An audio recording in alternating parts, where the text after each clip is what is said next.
बिस्मिल्लाहिर्रहमानिर्रहीम। अस्सलाम वालेकुम। पाकिस्तान और न्यूजीलैंड के माबेन तीसरे ओडी मैच में आज सही मायनों में दिल जीते पुराना फखर जमान वापस आ गया। बेहतरीन, शानदार और जिम्मेदाराना बल्लेबाजी का मुजाहरा किया। सही मायनों में मुखालिफों के लिए एक बार फिर फखर जमान ने खतरे की घंटी बजा दी। गुजारिश है इस मुख्तसर वीडियो को आखिर तक जरूर देखे, इस वीडियो को लाइक करे और इस वीडियो के मुतालिक कमेंट सेक्शन में अपनी राय का इजहार जरूर करे। दोस्तों, न्यूजीलैंड और पाकिस्तान के माबेन तीसरे ओडी मैच में जब शान मसूद बगैर कोई स्कोर बनाए आउट हुए और उसके बाद बाबर आजम भी 4 रन बनाकर आउट हुए तो पाकिस्तान की टीम काफी ज्यादा मुश्किलात का शिकार था और जो शायकीन क्रिकेटर थे और क्रिकेट देख रहे थे वो मायूस हो गए। ताहम उसके बाद फखर जमान ने लाठी चार्ज कर दी, साथ ही साथ जिम्मेदारी का मुजाहरा किया। फखर जमान की बात करें तो आज न्यूजीलैंड के खिलाफ जिस अंदाज से फखर जमान ने बल्लेबाजी की, सही मायनों में वो काबिल तारीफ थी। उनकी तारीफ बनती है और सोशल मीडिया पर फखर जमान की तारीफें हो भी रही है। फखर जमान ने जिस अंदाज से Tim Southee, Ferguson, Mitchell Santner, Mitchell Bracewell और सूदी को खेला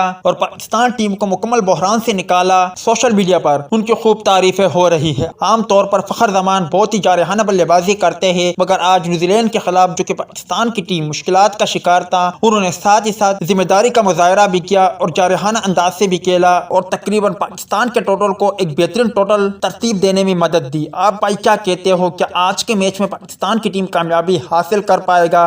और फखर जमान की शानदार बैटिंग पर आप क्या कहते हो? कमेंट सेक्शन में लाजमी तौर पर बताएं।